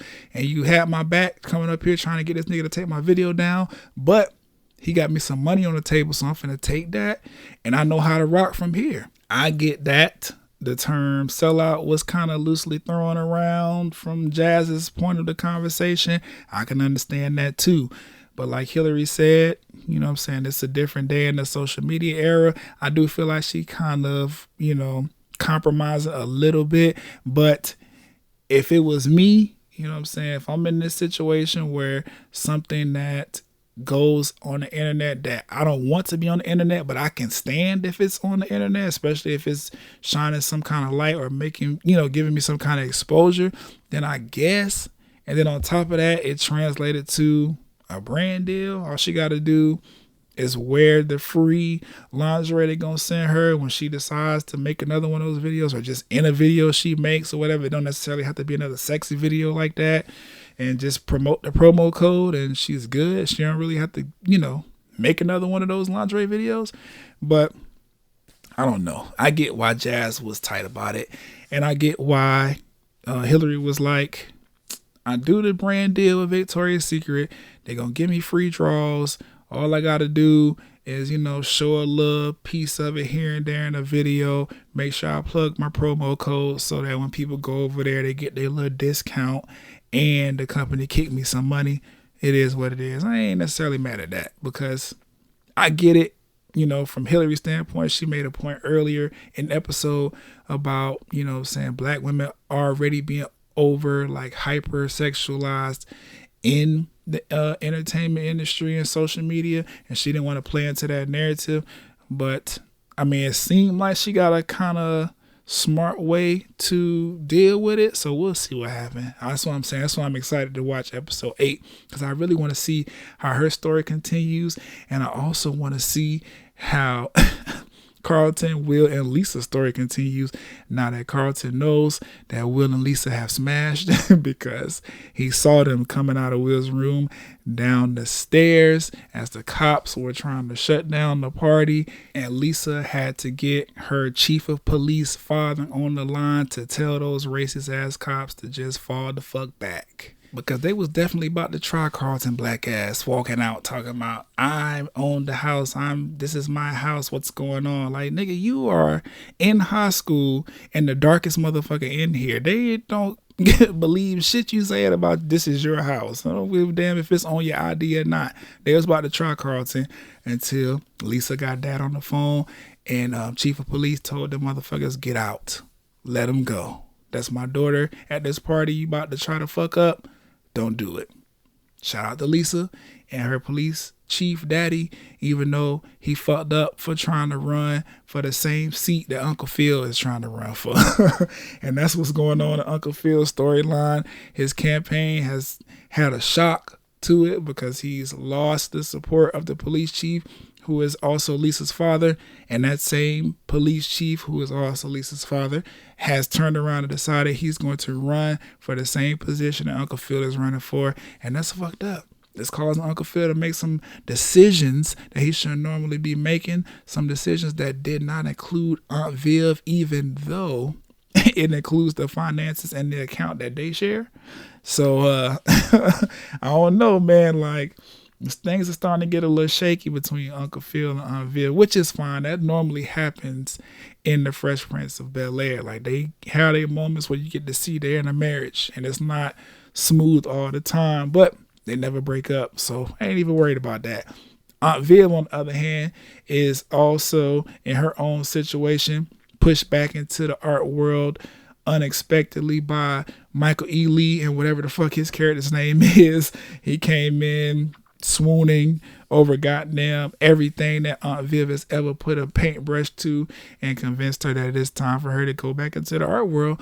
And that turned out to be good for Uncle Phil too, because he was definitely starting to get nervous. Like, this nigga Michael E. Lee, I don't know what his character's name is, I forget, but this nigga Michael E. Lee, he shows sniffing around my wife quite a bit. He in rooms in my house that he shouldn't be in, looking at paintings that my wife did. I don't know about this. Uncle Phil had to pull up and be like, I support mines. And that led to a very, very great conversation between two black married people about radical honesty and where they are in their life and the things and choices that they made in their past that led them to where they are now and how they want to change things moving forward. I'm fucking with that, because that's how you communicate when you're in a relationship. It's not my way or the highway. It's not you wrong, I'm right. None of that. It's let's come to a middle ground. Let me take accountability. Let me allow you to take accountability for your parts in the situation, and let's work on moving forward. Let's work on a resolution. Let's work on continuing to build. They did that. Uncle Phil and Aunt Viv gonna be fine. They fine. But that's all for Bel-Air. Like I said, episode 8 on the Peacock right now. Checking that out as soon as I get this episode uploaded. Moving along, Bust Down. Bust Down also on Peacock. Fucking hilarious. This was actually a breath of fresh air. I'm currently on episode 5 of 6. I've been trying to take my time watching these episodes because that is how much I enjoy Bust Down. This shit is fucking hilarious in a time and place where black television right now is very, very intentional about showing us in the most positive lights and making sure that all of our stories include growth and maturity and just not bust down. Bust down is just pure comedy, is dumbassery, it's foolishness, it's tomfoolery. Like, it is one of those black shows that is strictly supposed to be this is to make you laugh. This is going to put a mirror on you, but it's not in a judgy way. It's literally just fuck it. Like all these other shows, they got it. They got the upstanding black people. They have the stories with the, good intentions and, the goodness. Over here on Bust Down, we cracking real jokes. We doing real ignorant nigga shit. Like the last episode I watched, this church episode or whatever, them niggas was literally in a car hotboxing in front of church literally before they went in. Like they having this fire conversation full of jokes and just dumb black comments or whatever, passing this fucking blunt around, hotboxing the fuck out of this car. You notice they all dress kind of nice, but you're not really paying attention to it because the conversation is engaging. And then you hear something happen in the background. They like, oh shit, we gotta go in. They open the car, smoke billowing out. These niggas shaking out. They church closed. They are literally in front of a church house. People are going in and they are following behind. I was like, this ain't some of the most ignorant shit. Like, it's hilarious. If you want to just vibe, so I like the vibe. If you trying to just vibe and chill and you want to laugh at something that's not, Bel Air or fucking Abbott Elementary, like it's just dumb nigga shit. Like Bust Down is it. It's funny. I hope it goes on for many, many seasons. Like they're doing a good job of straddling the line of being like super blatantly like just dumb, ignorant to the point where you can't listen to it or watch it or whatever because it's like too much. And this is real life. They straddling that line between real life and y'all too much for this. I can't do it. It's fucking hilarious. I've enjoyed every episode that I've watched so far. There's only 6 episodes in the first season, which leads me to believe that this is definitely a testing kind of thing. Like if this show does not do good, Peacock is going to leave it exactly where it's at, ending with 6 episodes. But I feel like we might get at least a season 2 out of it. Like it's funny as fuck. I just don't know if they're going to have the necessary like push behind it to make Peacock be like, oh yeah, we need to renew this. Or maybe they have a second season already renewed and I just don't know about it. I don't know, but I enjoy the show. It's fucking hilarious. Really, really hope that it comes back. That's Bust Down on Peacock. If you have Peacock because you're watching Bel Air like myself, just put in Bust Down, or it should be being promoted across the top of the Peacock somewhere. Watch it. Niggas, watch it. Like, you're going to enjoy it. I'm telling you.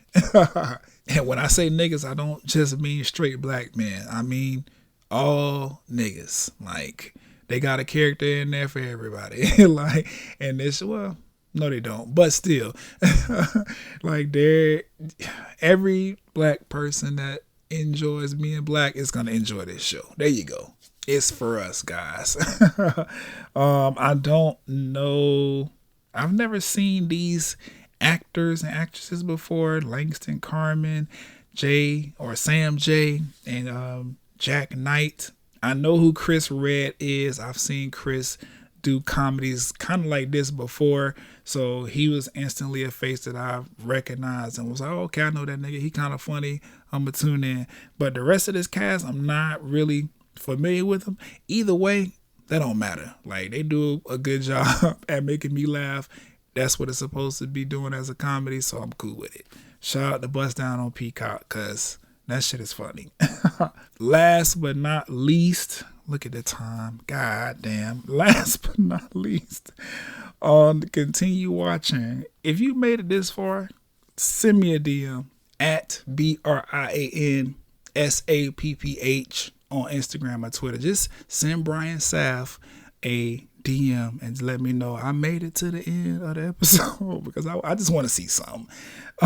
But last on the list, definitely not least, Power Book 4 Force. You know, that's Tommy's story. I'm actually not caught up on this, so we don't really got to talk about it that much. I'm enjoying the show. You know what I'm saying? It's a nice addition to the Power universe. Tommy is one of my favorite characters from the series.